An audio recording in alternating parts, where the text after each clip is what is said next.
Welcome to Movies, Films, and Flicks. I am Mark Hoffmeyer, and joining me is a man who is currently on a highway to the Thunder Zone. It's John Levingood. Highway to the Thunder Zone. Yeah, we're driving to the Thunder Zone. The Thunder Zone. That's just our legally safe rip on Kenny Loggins there. And the only reason I did that was so I watched this movie with my wife, Megan, who normally does the show with us a lot. She's on the Jennifer's Body episode you should listen to that we did. But as we were watching, she just started singing Highway to the Thunder Zone. She knows it's Danger Zone. But it's just the same thing. You have the Maverick. Oh, brother, I just said the Maverick from Top Gun. Like Maverick, like Mel Gibson. In this mail, brother. The Thunderdome. The Dallas Mavericks. So you have a driver who pulls up on a motorcycle on call. Like, where's this driver at? Then from around the corner, he comes around. Shows up. He has he's kind of rough around the edges. He doesn't take order too well. He has a temper. But then he also has Rowdy Burns is kind of like his Iceman. And then Russ Wheeler, played by Cary Ellis, is just all the other jerks in there. He's like a combination of when Iceman was bad and then when Iceman was good. And it's just sort of like a young buck. It's like Cocktail, too, actually. A young bartender learns the... All right, well, never mind. But yeah, she started singing that song, and it just made me laugh. So now I've been singing Highway to the Thunder Zone a lot. And I'm excited, John, because you and I talk about movies when we're not on this podcast. We message each other, or we're on the phone, or we talk movies. We have never said a single word to each other, aside from a sentence each. That's true. Normally, we basically create spoilers for each other's ideas that we're going to discuss on the podcast for each other, just accidentally. And somehow, approaching, you know why? All right. We had 2 laps in the Race Pod series, right? And it's all fun and games. Everyone thinks that, they got this race, in the bag. But now we're approaching this is lap 3. Yep, lap 3. This is the 3rd Race Pod, lap 3. And now, maybe one of us is in the lead and the other is getting a little nervous. And now it's all game faces. Just getting game face. And the other thing is that I think that we're thinking more and more and more about the past race movies. Mm-hmm. And with each Race Pod we do, we're just swelling with these Race Pod thoughts. And I think that I'm starting to covet them. And it was just St. Paddy's Day, like Leprechaun Gold. I don't want to share these ideas with you because I want to win. I want to be ahead in lap 4. Oh, so when we go into Ford versus Ferrari, you want to have a lap lead on me. Right. Can I ask? Right now, I'm drafting you, but you know my game. So you'd think the ad was on me for drafting you, and I'm bumper kissing you, and I'm going to loop around you. But you know my habits. You're like, I know John always passes on the outside, even though no one does that. So I'm just going to sandwich him into the walls. You're rubbing. It's like, he just slammed into me. No, it wasn't a slam. It wasn't a hit. It was a rub. Yeah. And that's racing. I know this guy is going to take the outside. Oh, I put on special tires for you. Oh, sweet. So that's right. I was watching this movie, and there's one thing I really want to discuss with you, and that is Russ Wheeler, played by Cary Ellis. He's brought in to be a replacement driver for Cole Trickle, because Cole Trickle and Rowdy Burns smashed into each other. There's an accident. Rowdy drives through it. Cole drives through it. They whap each other. Michael Rooker gets a brain aneurysm. Tom Cruise is okay. He's back to race, but he's scared. He's like Ricky Bobby from Talladega Nights. In comes Cary Ellis, Russ Wheeler. He has the tiniest circular sunglasses I have ever seen in my life. He stole them from Gary Oldman Gary Oldman stole them from him. Wow. For Bram Stoker's Dracula. Do you think Gary Oldman was watching Days of Thunder? And when he got cast in Dracula, he hadn't even thought about it. But when he heard Cary Ellis was cast, he went, whoa, give me the glasses, but make them a little bigger. Not only that, I think that when Ethan Hawke overheard this conversation, he made sure that Reality Bites came out 1 year before Dracula so that he could wear those glasses. Wow. The 90s, what was it with the 90s and these glasses? More the 90s. This movie is just 1990? Yeah, 90. Even? So, but the 90s and these glasses. What was this movie? This movie brought him in. Cary was in Bram Stoker's Dracula. Yeah, that's right. He rounded it back. So I have a question for you. Those glasses, when you step outside and your pupils get small, those glasses, were they bigger than your small pupil? Slightly. Did they block any sun? I don't think they block much of any sun unless you are looking directly at the sun. and then it only gets a little bit. Right. It's essentially each of those lenses are the size of a couscous. They are contact lenses with frames. But now Russ Wheeler, they're on the same team, but Russ, he's bumping Cole Trickle a lot. This entire film is about people crashing into each other. There's a lot of it. There really is. Why is Cole Trickle so angry at Russ Wheeler? Well, we're on think Skype right now. I just want you guys to know we're on Skype. And when I asked John that question, you'll have a very thoughtful and intelligent answer. But the look on your face, you went, like you did a head tilt. I've never seen you do that. In our 5-year history of this, I've never seen you go. So in this movie, right, we establish that Tom Cruise, Cole Trickle, he's a natural racer, right? Just a demon behind the wheel, but he had never actually been in a NASCAR race with other vehicles. He said he just did sprints, which I assume are like 10-second car things with stock cars, or I'm sorry, they said Indy cars, right? And so I'm just thinking that the combination, because we see how he reacts when Michael Rooker is what was it, brushing him? Yeah. Brushing him. Uh-huh. Like he's just freaking out, man. Like he's getting slammed into. So he's never fully gotten used to that. On top of the fact that he's not used to having other cars around. He's not used to having to correct his steering when he's slamming into things. He's young and he's not full on like mid to late 90s Tom Cruise arrogant. He's arrogant with humility. Yeah. But I think because of that, he gets rattled and scared more easily. He's not your Jack Reacher who gets punched square in the face and doesn't flinch and then he drops 18 people in 2 seconds. He has a little bit of Paul Walker in him because Paul Walker's so good at being freaked out. Right. Early Paul Walker too. But I mean running scared Paul Walker. Yeah. Right? Because he was sort of vulnerable in this movie, was he not, Cruise? He was made to look dumb on a couple occasions.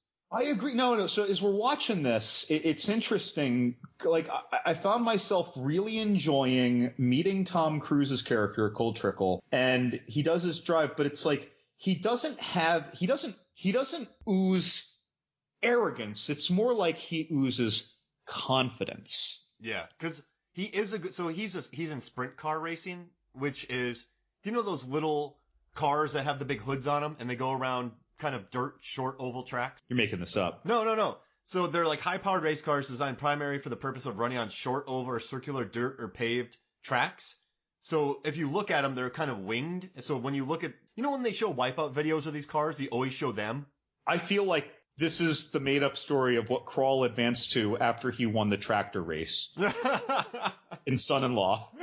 No, but yeah, so I mean, yeah, I sorry, but I guess he's out of his league. He doesn't want to admit it in this, and that's what I liked most about. So my favorite scene in this movie is when he admits to Robert Duvall he knows nothing at the bar. Yeah. Because you can see a young hotshot, like you said, oozing confidence, but he doesn't have any confidence. So then that results in him yelling about Johnson rods on NASCARs, even though there are no Johnson rods. Johnson rods. The tires need fixing. What about the tires? They're too loose. They're loose on what? It feels loose. Right? Feels loose. Yeah. But I like that scene. He finally admits that he doesn't know. But I don't think that's explored enough. Yeah, and that seemed tough for him. It's interesting too, right? Because in our first 2 laps, we're doing Driven with our Joe Tonto and our Jimmy Bly. We did a Rush with our James Hunt and our Niki Lauda. And while James Hunt wasn't an ace when it came to car knowledge, he clearly knew just enough to get by without being the true mental technician of it. But then so we see these other 2 race movies, and all the guys know something intimately quite much about the cars. And this guy, he's the opposite of Niki Lauda. Niki Lauda was joking how his mother blessed him with a great ass. And when his ass is in a car seat, he can feel everything that's wrong with it with every movement through his ass. Yeah. It's like Tom Cruise must be totally assless in this then. Because he doesn't understand anything. Because when he does things Duvall's way, Harry Hogue, it's all Duvall was right. So was it all bluster of Trickle? What if they listened to Trickle? Would he have been in a lot of trouble? Probably. He crashed more cars. Dude, he was turning those cars into sun-stroked silly putty. I mean, the wheels, I mean, the tires. Oh, you know how so interesting you say that. And I sorry to interrupt. I just had a quick thought. NASCAR. I like in this movie they're like NASCAR says. I'm like, who is NASCAR? Like, who is this organization? But they gave them basically NASCAR gave them everything. So they supplied them with cars. Hendrix Motorsports supplied them with cars. NASCAR gave them drivers. Basically, they wanted to have this movie show that they wanted to get rid of their redneck image and that these cars are very sophisticated. So what does this movie do? They build the car that Robert Duvall builds in a barn. Then they show a bunch of Confederate flags and people playing bumper. I was going to comment on that. They show tons of bumpers, right? People whapping into each other. Every race is basically bumper cars.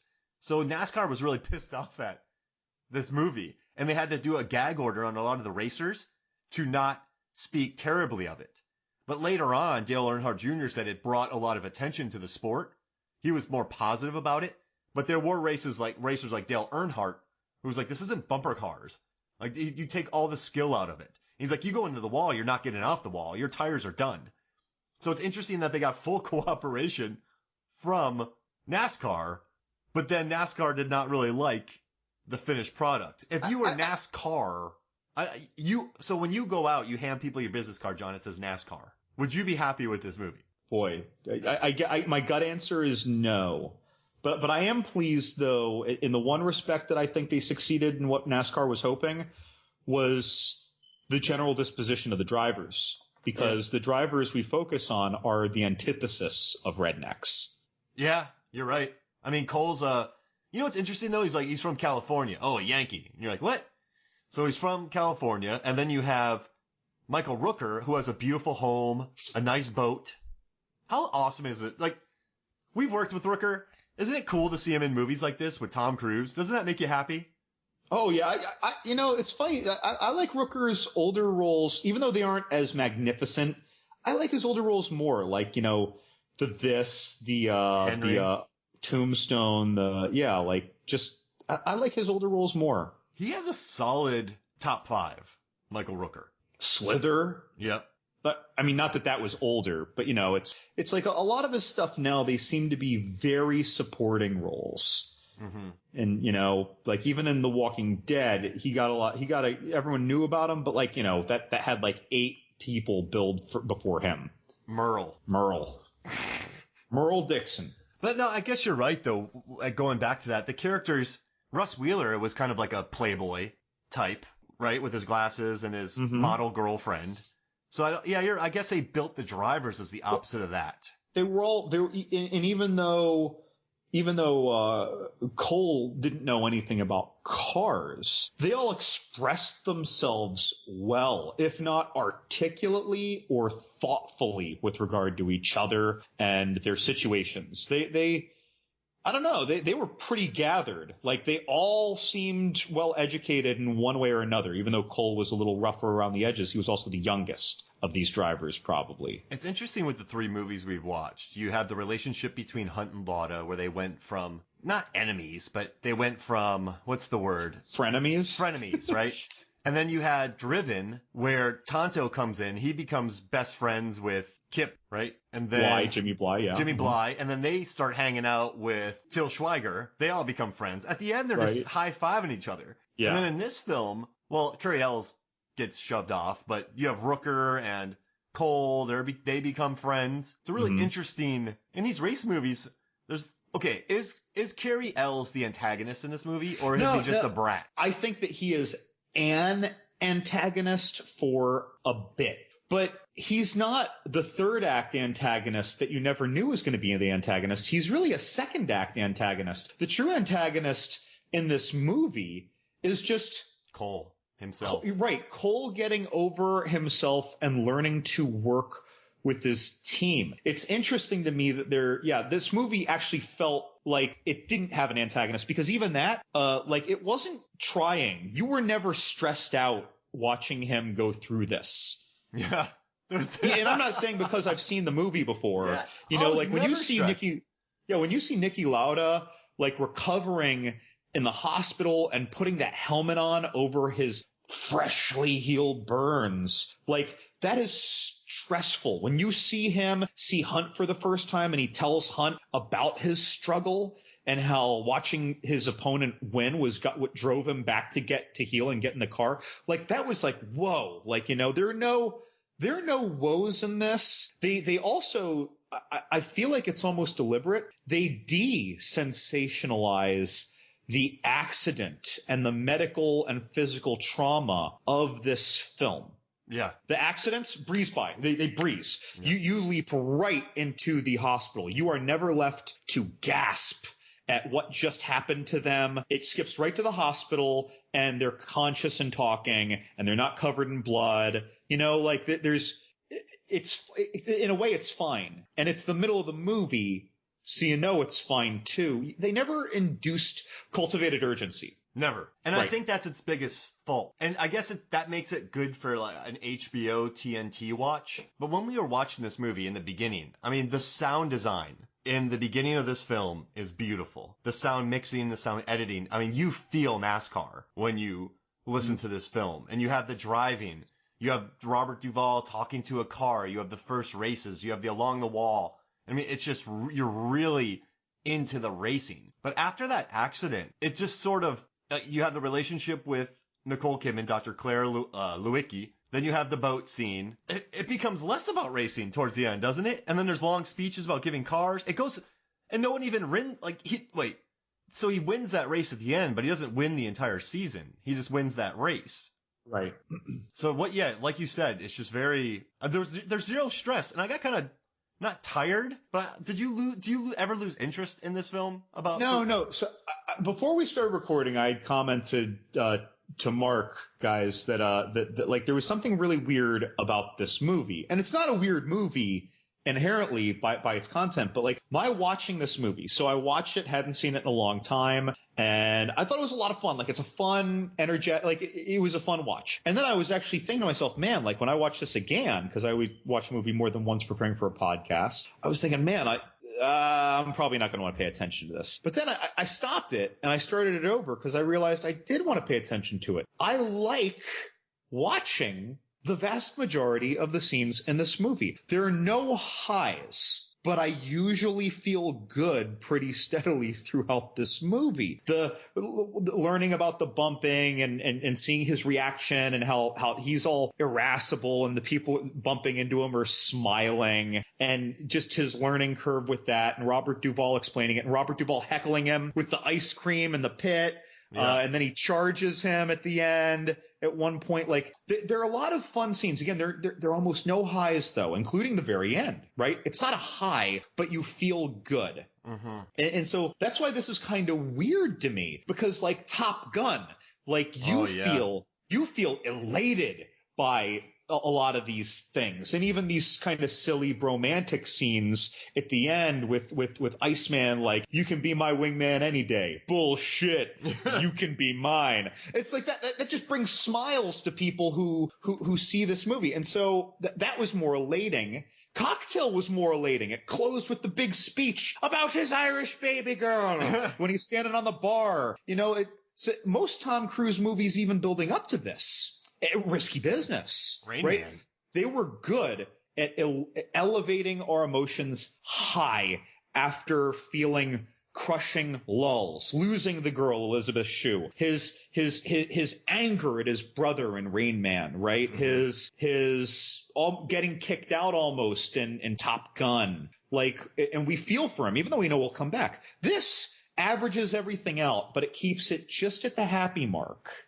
And that's odd. That is not the standard 90s movie, whether you're talking about formulas or not, right? Tom Cruise or not. And so that's why this is weird when I think about my emotional connection to this movie. But I really enjoyed watching it again. And let me say, you were talking about some of the victory of the movie. For me, one of the greatest victories was the first 5 or 6 minutes of this movie. The sound, like how loud it was?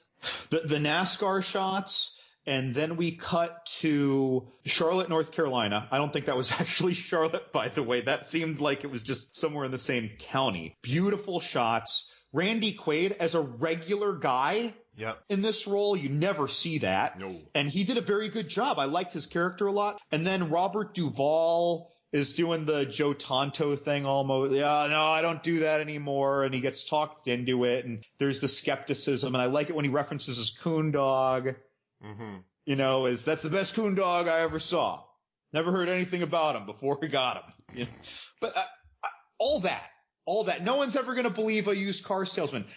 You know, something else interesting about this is we don't learn jack shit about like any of these characters outside of the time frame of this movie, other than mentioning that Robert Redford once had this thing where his friend got hurt and then he left NASCAR. It was a mention, and that was it. And Tom Cruise mentioning, I was always fast. I was always really fast. No, I don't know anything about cars. Everything else is in the time frame of this movie. Even our used car salesman, Randy Quaid, who wants to start a team. We don't even know why he wanted to start a team. Yeah, you're right. Or why start another one? Right. There are a lot of so in a way, and it's not a negative criticism of this movie, but because we're only looking at their time frame, they don't seem to have any baggage. There's nothing that catches up to them from their past. There's little to overcome other than the problems that they develop during this movie. So in a way, the characters are kind of shallow, and maybe that is why we don't have low lows and we don't have high highs. We just have this pleasant thing because it was a beautifully made film, right? But I can't believe they had 60 cars, NASCARs. Did you know that? They had 60 cars built. They had $390,000 worth of authentic outfits. They had like real trophies. So you look in the houses where they're at. So this movie is really authentic too. It's pretty interesting how I'm just jumping off what you were saying with the highs and highs. I'm just kind of going into how technically sophisticated it is. They had 2 cars actually race during Daytona. They had actual cars for the first 100 miles race cars driving around the actual Daytona race to get footage. Like the closest we came to that's maybe Driven, because Ford vs. Ferrari just did not have the budget for that. But I mean, this movie, I guess it does drip with a certain authenticity, I would say, but not the racing. That's another thing. Yeah. Everything, the shots were all good. This is another movie that didn't seem to focus as much on the race as what was happening inside the cars. Yeah. So I rarely felt the scale, except for the opening sequence. I never really felt the scale of NASCAR, except for a few little bits. Cary Elwes is doing his victory lap before Tom Cruise speeds out of the pit lane to slam into him. Like, there are very few wide shots. Yeah, you're right. Of where you know which car is your star's car, right? Yeah. There are scenes of them making turns, and you might know that he's in that yellow and green car, but we're not focusing on what he's doing at the time. Mm-hmm. You know, it's just a shot. And so it didn't bring us there in the same way that Driven did. And even though Rush focused more, I think, on what was happening in the cars than around the cars a lot of the time, Rush was great still at capturing scale. It felt magnificent to me, right? Even though it didn't focus as much on the inter-car relationships. It's interesting how the dynamics of these movies are so radically different. They're all race movies, but they are totally dissimilar otherwise. Now that you brought that up about a lot of the kind of close-ups, you're saying there's a lot of close-ups in this film. A lot of... Right. We're seeing what's happening in the cars and their reactions in the cars, or 2 cars filling the whole frame, and that's it. You know, it's very, what am I trying to say? It's microscopic views of something happening in an otherwise huge scale. So think about this now. Tony Scott directed this. He also did Top Gun, but then let's think about movies like True Romance that he did, or Crimson Tide, for instance. Those are other movies, too, that aren't... I mean, obviously you can't get wide in a submarine. But when you think about the shots in those films, it's just a couple characters in the frame. So you think about True Romance, Brad Pitt on the couch, them in the theater, the hotel scene, the Christopher Walken speech, the trailer, the Dennis Hopper, and then you have Crimson Tide, the whole movie. Also, when you think about maybe his other films like Man on Fire, Deja Vu, he's very kinetic, very close up with his camera. Right. So I wonder if he's really starting to... Top Gun, I think there's a lot more scope to it. but maybe this is Tony Scott starting to develop that. I don't know what you think. Maybe I'm wrong. Maybe he just loves his character delving and spelunking, and he always wants to make something about. And there's nothing wrong with that because it's just a different movie than I think people would expect. Yeah, if you read the tagline. Yeah, I don't know. It's pretty interesting now. And I started thinking about The Fan. That's a lot of in the car close-ups. The Fan? You mean Robert De Niro and Wesley Snipes' The Fan? Yeah, and then Enemy of the State. He's running around a lot, but there's a ton of computers. Spy Game. That's a lot of stuff shot in rooms, small rooms, computers. Oh yeah, a lot of time with Robert Redford in his office. Someone's checking on him while he's in his little office. We're just watching him interacting with his secretary, putting stuff away, looking for a file, looking at it for just a second. So we see the thing that was talked about earlier. Secretary comes back, burn this. Someone comes in to check on him. I'm just looking for something, Frank.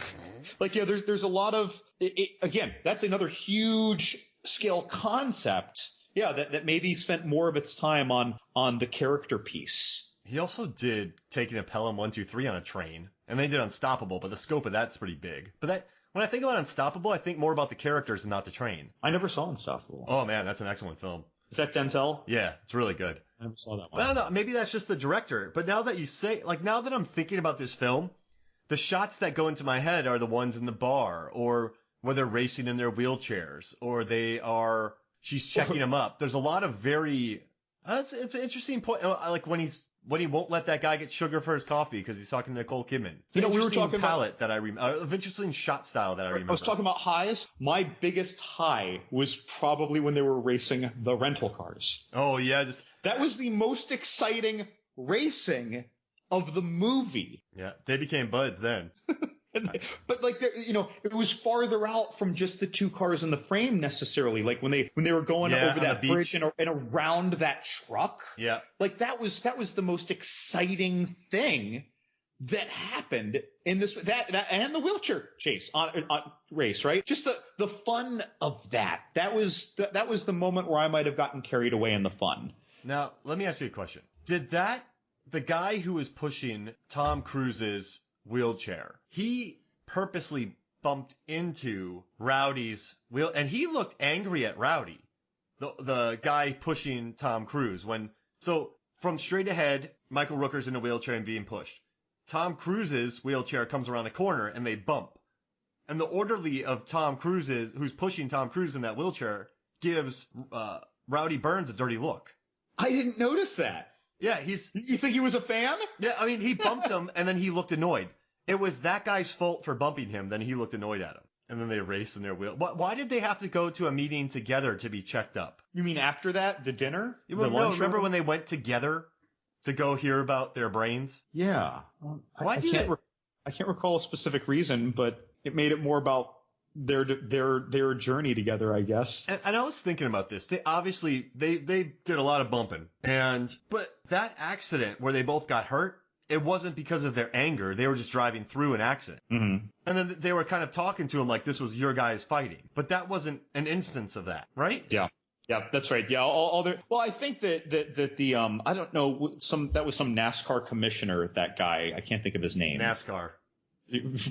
Fred something, the actor. Yeah, Fred Thompson. Big John. I like that actor. Yeah. He just doesn't play like lead roles, so I never think of him. But like, I think though that he was at that point, like he didn't like all of the bumper car crap that they were bringing in general. And I think that he's just saying, he was kind of reflecting that like, look, even if that wasn't the cause, like you guys are dancing on a minefield with this. Like this is dangerous. Cut this out. Oh, okay. And you guys were just injured, and I want you guys back. I want you guys to come to this meal together to show me that you're ready to be mature and come back, because fewer bumps are going to result in fewer crashes that people have to drive through and then get totaled like you two did. I think it was just more bigger picture. It was just like some kids got hurt for roughhousing at the school, and even though it wasn't his son, he knows his son roughhouses a lot, and he's like, that's it. Like, get it in line, son, you know? I think it was that. Yeah, Fred Thompson's a good hot guy to hire to do that speech. He was great in that role. And him just looking like curmudgeon-y and impatient, waiting for them to show up at that meal. Yeah, he was like 4 whiskeys deep, too. Hey, so how about this? Let's take a quick break, and then we come back. We will talk more Days of Thunder. Welcome back to Movies, Films, and Flicks. John, I just thought of something. We're going to do it. Michael Rooker draft. Ooh. Michael Rooker. Okay. Michael All Rooker right, draft. we're doing 5? Yep. So I have a one or two. 2. Yep. So you get the first pick. I want. Hold on, I'm scribbling down notes furiously right now, so I have a strategy here. But I'm gonna start Slither. I'm taking Slither. Ooh, I like that. All right. So you got Slither. Oh my gosh. So right on IMDb, he's making A Good Man Is Hard to Find. That's a Flannery O'Connor short story. That's one of my favorite short stories ever. And when I taught AP English, I used to make my students read it, and it's in pre-pro. He plays the misfit. Oh, that's awesome. It makes me very happy. All right, back to this. Let's see. All right. So many good movies. I am gonna go The Marine 2. No, I'm joking. Oof. Let's do. This is tough. One slip up here, and I'm in trouble. It could be all over for me. It could be done. And this guy's made so many movies. All right, you know what? I'm gonna go really weird here. I'm gonna say Henry. Okay. Henry, Portrait of a Serial Killer, because that movie punches me in the face. That was in my scrambled short list. All right, what's your second movie? Guardians of the Galaxy Part 2. All right, GOT. I wasn't your father, but I was your daddy. Oh, well, I've already Remember lost. when he goes? Yeah. That was like, it took all that, like, character that you like to hate in Part 1 and made sense of it with that heartfelt speech. He's like, I wasn't kidnapping you, I was saving you. Boy, I wasn't gonna eat you. He was just too hard to ever let him know that until he was gonna die. Mary Poppins, y'all. Great, I'm Mary Poppins, y'all. All right, I have to do this because if I don't, you will, which will cost me. Uh-oh, wait. Tombstone. Oh, okay. I wanted that, but that wasn't what I was worried about. All right, which one are you gonna take? I want the Belko experiment. All right, Belko. Which we potted about. Which we in did. Our office arc. God, that was still in the first 100 episodes, I think. Yeah. Or maybe the 120-ish. Yeah, 120-ish. That was when, like after 2017. All right, so I will take JFK. I'm taking Days of Thunder. Oh, Days of Thunder. Taking Days of Thunder. All right, I'll do Mallrat. Can I take The Walking Dead? No. Go. That's like if we're doing a Heath Ledger draft and you pick Dark Knight. You know what I mean? Okay. You know what? I like them as the security guard. I'm taking Undisputed. Undisputed. Oh, I like that. Part 1, before Boyka and Scotty Yats took over. Scotty Yats! That dude's awesome. All right, he's in Jumper. I love that. I remember that. Can you repeat the full picks? Because I want to hear yours, like, all together. So you have Slither, Guardians 2, Belko, Days of Thunder, Undisputed. I have Henry, Portrait of a Serial Killer, Tombstone, JFK, Mallrats. And now I have to find one more. One more. And he's in the new Suicide Squad movie. He's going to be in Fast 9? Yep. Let's see. I mean, he has a bunch. I've already lost. So I don't know, man. Mallrats, like each one of us has multiple movies that by themselves get such huge amounts of love. Mm-hmm. Henry, are you kidding me? Yeah, that's a good one. My horror followers might turn on me because of that alone. All right. Man. So it's either coming. I got to do it. You pick quick. So I'm going to go very uninspired and just do Cliffhanger. That's cool, though. Because he kind of becomes the hero of that movie. So, that's cool, though. There's nothing wrong with that pick at all. All right, so I'm taking that. So I have Portrait, Tombstone, JFK, Mallrats, Cliffhanger. You have Slither, Guardians of the Galaxy 2, Belko, Days of Thunder, Undisputed. So what we do is we put these up on Movies, Films, and Flicks Facebook, and you can come vote on them. This one will probably have already been run, but we put up daily polls. We have tournaments. They're a lot of fun. So come check us out on Movies, Films, and Flicks Facebook for more of these cheeky polls. John, how worried were you for Cole Trickle when he, with a doctor in his car, with Nicole Kidman in his vehicle, he just goes bananas on a taxi driver? Also more exciting than any race scene in the movie. Yeah, that's, and then he's like, what are you mad about? Why? What's going on? Like, what did I do? Like, that is roid rage. Oh yeah, a switch was flipped in his brain. I mean, he put her in danger. Right. No, that was homicidal too. The way he went after that guy. You just saw his face too, right? He like squinted his eyes a little, lowered his chin and his head a little bit, and drove. And unresponsive to all of her Please. That's the word. She was pleading to get out of the car, for him to stop and let her out of the car. She wasn't even saying stop. She wasn't even telling him what he was doing was wrong, which might have pissed him off more, right? She was just expressing her fear. And he just kept going. Dude, when they made that turn and hit that bump to go into the what was it, like the parking lot? The parking garage thing, like I was like that wheel would have launched off that car on both those cars. Like those were some serious like death race cars to have suspensions to survive that. He has a temper. He also destroys another car that is going on a victory lap. Yep. I don't think NASCAR would let him back. NASCAR, Portrait of a Killer. Whoa. Gold Trickle. This Gold Trickle store. He's just riding around whapping people. This is really just like the preface before he started murdering people. What? He becomes Kurt Russell from Death Proof? No, he becomes Michael Rooker from Portrait. Oh, jeez Louise. Tom Cruise running around? Oh, man. But yeah, that was also like, it's funny that the most intense and elating scenes are these brief little interludes from the racetrack, or from away from the racetrack, I mean. Yeah, I guess because the racing's fairly predictable. So he's like, go around him. And at the very end, you know that he's going to go inside. Right. Like there's no, it's not like that movie Southpaw where he's like, go Southpaw. And he had never gone Southpaw before in the movie Southpaw. That so much. It's like, hey, I've never seen this guy punch Southpaw, but he should also go. He's yelling it. He's like, it's not like it's a code. Like the other boxer is going to hear him basically yelling, start going lefty. It's not like it's some secret weapon. So, like, yeah, that's it's interesting. Not like an old kung fu movie where you read this ancient tome and now you know this move that is only combatable if someone else reads some ancient tome from some other high mountain elsewhere in the world, right? Like he just started going lefty.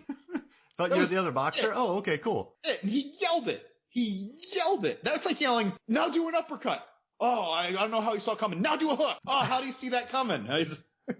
Yeah, uppercut. Like, oh, if I was the other boxer, I'd be like, okay, cool. This is great. So when he did that rope-a-dope of, oh, you think I'm going on the outside, but oh no, I'm switching up. I'm going on the inside like everyone else does. Do you think that is where John C. Reilly learned the shake and bake? Absolutely. I think that's why he was cast in Talladega Nights. Right. He got cast in that role for that. This is just an earlier point in that same character's life. How interesting was it seeing John C. Reilly look so young? It's I totally forgotten that he was in this.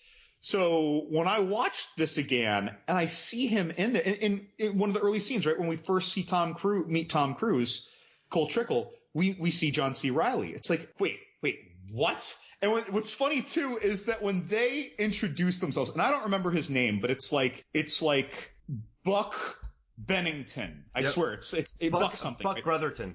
Cole. Okay, yeah. Hey, how's it going? I'm Cole Trickle. Hey, I'm Buck Brotherton. Did that not sound like Dirk Diggler meeting Chest Rockwell? Yeah, it did. That's all I could think of was Boogie Nights every time they introduced themselves to each other.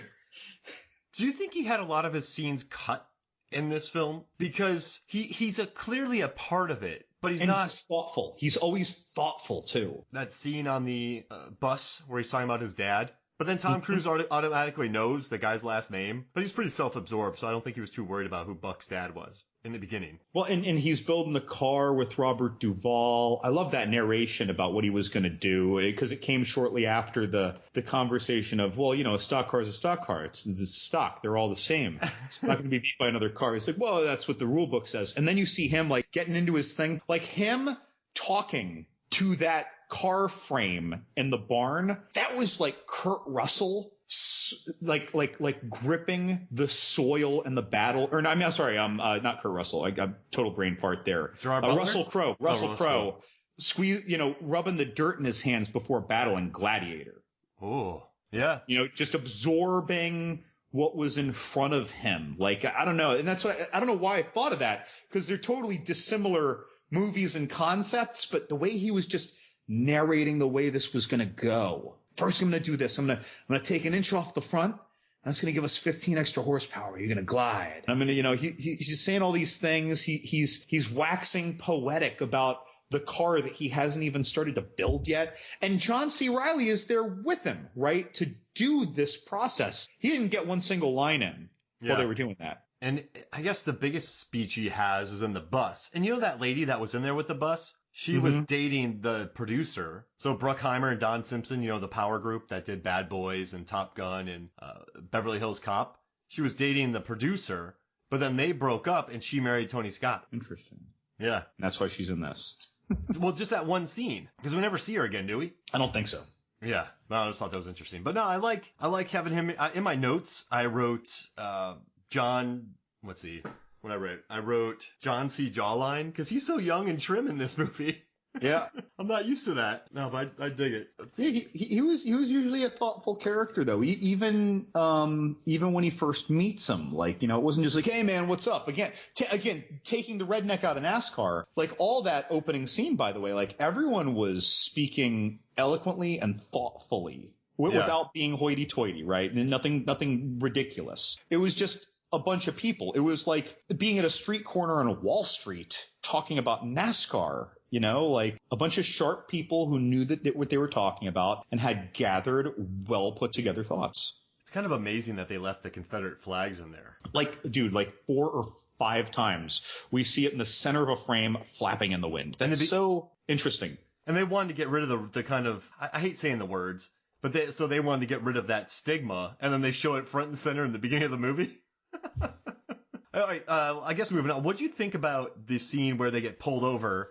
And I guess, is that, who was that woman? Was she, I don't think Cole and her slept together. Oh, I think they slept together. Oh, okay. Cause they kind of left it at that scene where they were laughing. So does everyone just wait while they go on the bus and they hang out? I don't think that they arranged to have a stripper and another person in a cop car. How they arranged the cop car in a cop car. Like they're already paying for all this, right? And they go through the trouble to have them pull them over and go through this whole act. I don't think that was for a 5-minute lap dance. Got it. And the other thing is that later when he mistakes his doctor, Nicole Kidman, for a similar case, he puts her hand right on his dick. Yeah, he does. It felt like a very 80s movie thing to do. That kind of feels crass, I think, if you put something like that in a movie today. Mm-hmm. But I don't know. Like I was taken a little out of that, even though it was entertaining. It felt so 80s. And I kind of like, so he does that to Nicole Kidman, this preeminent doctor, just this wonderful surgeon. And Robert Duvall comes up to her later, like, hey, I don't be thinking about Cole. Like, he had won a race, so we got him this stripper and or prostitute, and we had some fun with it. So he just thought you were too, but don't think bad of him. Yeah, he even used the phrasing like, I told her to really, really go hard on him. Something like that. And so that doesn't make Cole seem like the best guy. It just forgives him for being an apparently accidental total douchebag. But he was I guess they made sure to let you know that he was all drugged up too. They really went out of their way to not make him seem horrible in that situation, I guess. Sure, air quotes, horrible. But yeah, that's still a skeezy thing. But then that comes back to play later. And then he's trying to smooch her when she's checking up on him. I'm like, just let this lady go. You're scaring her in cars. You're driving like a maniac. I don't know what the allure was of him for her. 80s? 80s. The hair. Yeah. The fact that he was a child-sized man, maybe that's what she wanted. And then... Oh, man. And then they went into Days of Thunder and Not to Die For. Well, they did Far and Away and Eyes Wide Shut. Eyes Wide Shut, yeah. That's what it was. In in the 2 following years? Or was Eyes Wide Shut wasn't that early. Yeah, that was 99. 99. But Far and Away, that was 91 or 92. That was pretty much on the heels of this. But then... I don't think that's her. I don't think she's ever been. I guess it was just the character. Her performance is just fine, but she's nothing more than a character there to help him get better. Yeah. She comes off as a plot device that was acted as well as it could be for as little as it was given. I guess we just got to go back to saying it was an '89 action picture. Yeah.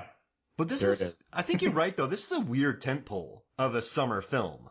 It made good money. It made worldwide over $200 million. But is that adjusted or yeah, that's what it was back then? Okay.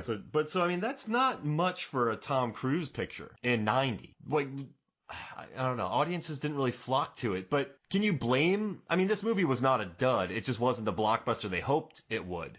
Do you think that's more on the? I can see why audiences didn't flock towards it, and it's exactly what you said. There's no highs, there's no lows, there's no evil antagonist. And no one's leaving this movie. No one's leaving the theater being like, "Oh my God, remember that scene?" Just be like, "Yeah, it was pretty cool. Yeah, Tom Cruise was pretty cool in that. Like, yeah, Rooker was cool too. Yeah, the car rental scene, that was cool." You and I would go walk out and have a couple beers, talk about it for a little while, then talk about something else, but then have a good night. I mean, again, totally enjoyable movie, very enjoyable movie. Just the highs are not very high.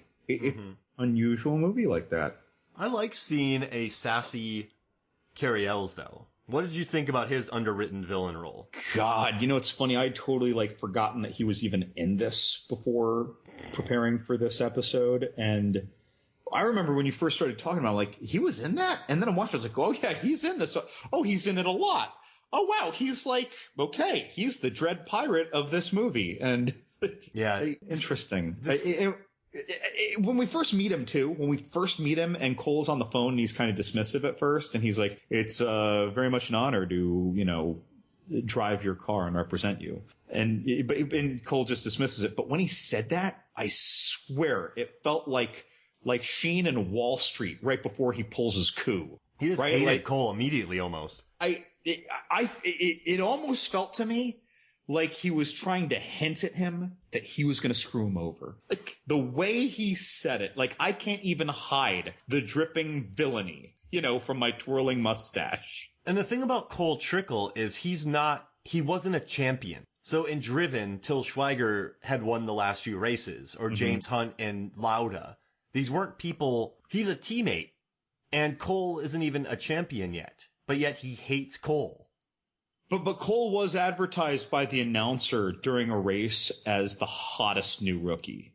Oh, got it. He was known for his speed and I guess his qualifying laps for his placement. Got it. So people will probably be like, who the hell is this guy who got first or second placement that I've never heard of, in their qualifying lap. So they didn't focus on that. Again, this movie is not trying to focus on the race season very much. I'm almost surprised that they bothered to tell us what city we were in as we changed from race to race. Yeah, they could have just stayed in the same place for the whole time, and I don't think I ever would have noticed. Because when they're like, okay, we are here. Now we're in Dover, Delaware. And I'm just like, all right.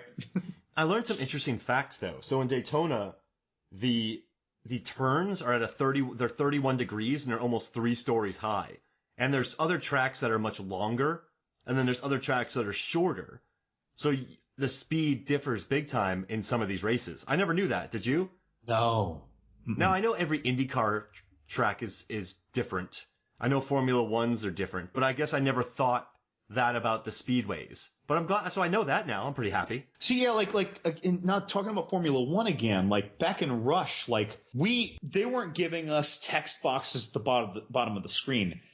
They were telling us how treacherous this, raceway in Hamburg was, how they it had some horrible name, or something. Like the Widowmaker or something. Right. Or so I can't think of what it was, but and then you see the drivers talking about it, and when it's raining, they're referring, this place is dangerous enough as it is. Niki Lauda gives his, 20% chance I'm okay with, any 1% more is too much. It's they're always cultivating even the interaction between the drivers and the whole ecosystem, if you will, of this racing culture in the world. And in this, again, not a flaw of the movie. It's just interesting that it couldn't be troubled to give you these little tidbits. Why are we going from racetrack to racetrack to racetrack around the world? And why are you even telling us that they're in these different places other than letting us know the races are in different places when there's nothing interesting about this location versus that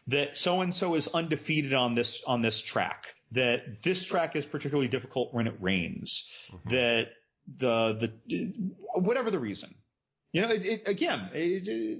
it totally, we've watched 3 race movies and they're totally different animals. How would you rank them despite them being totally different animals? Oh, in quality, or like just like the John's favorite ordered list of these 3? So we're not talking best, we're talking favorite. Rush, Driven, Days of Thunder. Yep. Same with me. Rush, Driven, Days of Thunder. Now, Driven and Days of Thunder are close, but it's still Driven. And I think that goes back to our discussion about the kind of electric and energized style of Rennie Harlan that we both really appreciate through much of his filmography. You know, I think that these more character pieces, not that we didn't learn a lot about the characters in Driven, these more character pieces, they're less exciting. And Rush had every bit of the integral character focus as scale. So of course is at the top, in my opinion. Do you know what I think helped Rush the most was its $35 million budget and actors and script and brilliant cinematography because they hired the right people. I just think they knew we don't have that much money. So we need to focus on the characters. We need to make this so Days of Thunder and Driven had massive budgets. So they were able to spend a ton of money. Like, you know, in this, they had real cars, they had fancy cars, they bought 60 cars. Imagine if Rush could have done that. Would it have been as good if they had all the money of these? Right. When you just have X amount of money, you don't just say, okay, well, we're going to get shots of the whole speedway here with the fans there. Instead, you're like, wait, we only have enough money for like 3 shots. What's in them? Yes. Yeah. What's in them? How do we make these count? And yeah, it's the whole taken for granted notion, right? I'm looking forward to our next one though. I have some I don't know. Well, I'll save it. I'll save it till we talk about the next one, just to kind of see where we're at on it. But so any final thoughts though about Days of Thunder before we get out of here?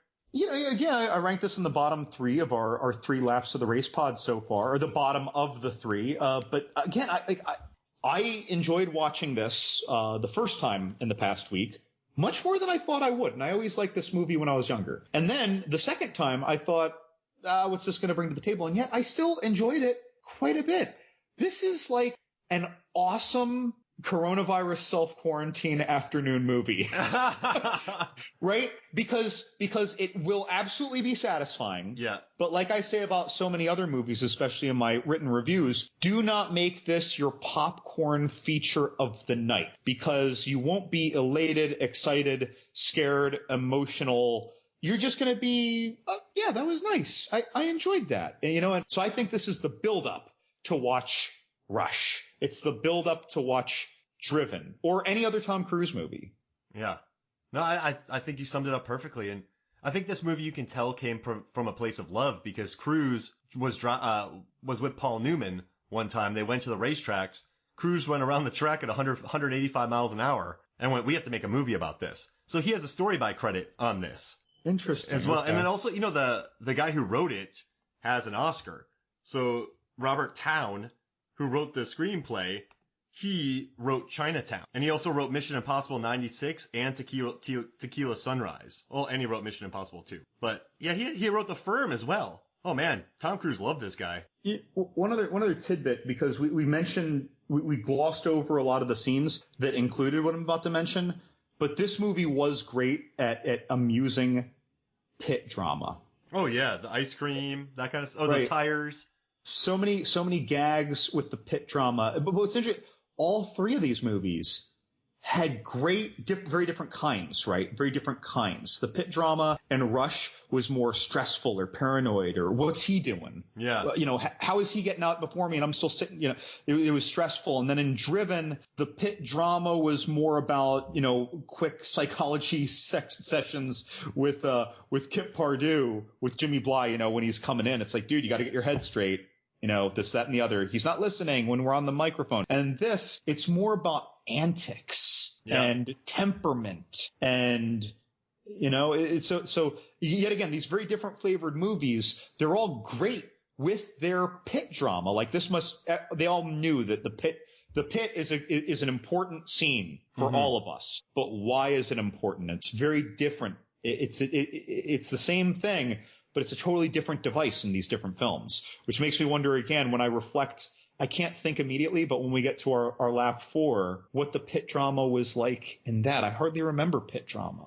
Oh, We'll talk Well, about the pit drama was more with Ferrari, with right, with the other team. With talking Josh about the other Lucas team, being sassy pants.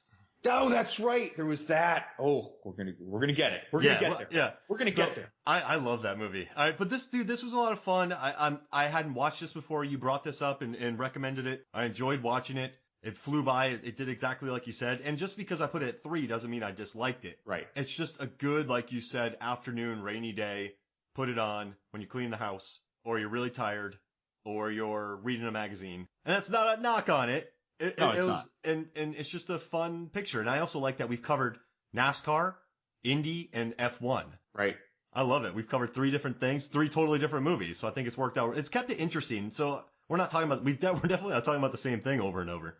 But this is good, man. Thanks for joining me. Cheers. All right. So for Mark Hoffmeyer and for John Levengood, this is Movies, Films, and Flicks.